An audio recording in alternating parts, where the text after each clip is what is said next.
Sa iba pang balita, dito sa Pilipinas, marami ang humahanga sa arkitektura ng mga gusaling sambahan at iba pang infrastruktura ng Iglesia ni Cristo.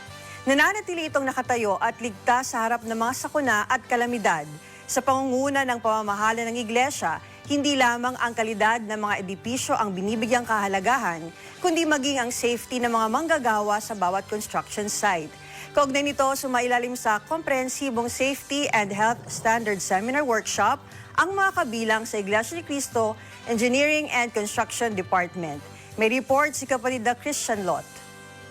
Dahil sa patuloy na kalamidad na nararanasan ng tao sa iba't ibang panig ng mundo, gaya ng malalakas na lindol at bagyo, malaking hamon ang pagpapatayo ng mga gusaling matibay at ligtas gamitin.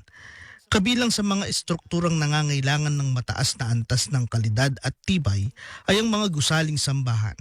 Kaya naman, puspusan na pinangangasiwaan ng pamamahala ng Iglesia ni Cristo ang pagtatayo ng mga gusaling sambahan sa pamamagitan ng Iglesia ni Cristo Engineering and Construction Department upang matiyak na nakatutugon ito sa itinakdang pamantayan ng pamahalaan at naaayon sa batas na ipinatutupad.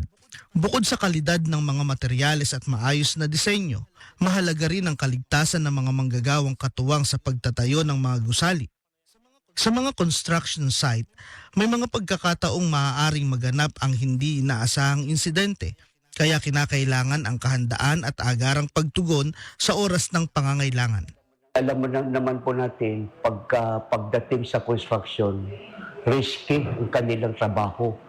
So, hindi may iwasan na magkaroon ng mga hindi inaasahang insidente po. Napakahalaga magkaroon ng sertipikadong first aider para pagka mayroong di inaasahang insidente po, agad-agad mayroong mag-aasikaso. Bunga po ng pagmamahal at pagmamalasakit ng ating tagapamahalang pangkalahatan, ang kapatid na Eduardo V. Manalo, ay naglunsad po sila ng isang aktibidad. Pagsagawa po ng mga seminar ukol sa first aid, disaster preparedness, at emergency preparedness para sa mga kapatid po natin na nasa engineering department ng Iglesia ni Cristo. Ang sinasagawa po nating training and seminar na ito, kaugnay nga po ng compliance sa Department Labor and Employment, na ito po yung Department Order na 252 Series of 2025 na kung saan kailangan magsanay ang mga manggagawa, lalong-lalo na ukol sa first aid. 2 linggo ang ginugol para sa training at seminar ng mga first aider ng Iglesia ni Cristo Engineering and Construction Department. Sa pamamagitan nito, nadagdagan ng kanilang kaalaman at nahasa ang kanilang kasanayan sa pagbibigay ng paunang lunas at wastong pagtugon sa mga emergency situation na maaaring maganap sa mga construction site. Napakahalaga po ng ginagawa nating training seminar, lalo po ito ay para sa mga nasa construction natin. Dahil ang construction industry nga po ay sinasabi ng ating pamahalaan o under ng DOLE, 7 sa pinakamataas ang risk o panganib pagdating sa paghahanap buhay. Madalas po na nagkakaroon po ng mga aksidente po sa isang construction building, wherein possible po yung mga injuries, electrical, or yung mga po nalalaglag or yung natatamaan ng mga debris. Maganda po na meron po tayong responder or first aider. Kasi po, hindi lang po para sa kanila, ganun din po sa mga responders na katulad namin. Una, mabibigyan po nila ng paunang lunas. Yung mga kasamahan nilang nagkaroon ng injuries.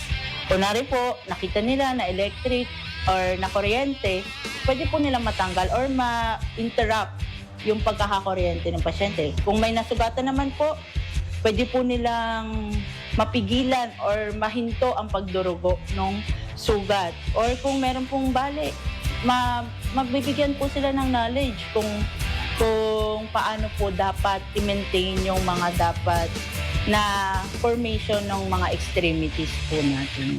Hindi lang upo sa first aid ang itinuro sa kanila. May mga idinagdag pang kaalaman at kasanayan, halimbawa tungkol sa rescue and operation, panahon ng kalabidad, halimbawa may sunog, may lindol, may mga pagbaha, ang kanilang kasanayan nakakatulong ng malaki po doon sa mga nangangailangan.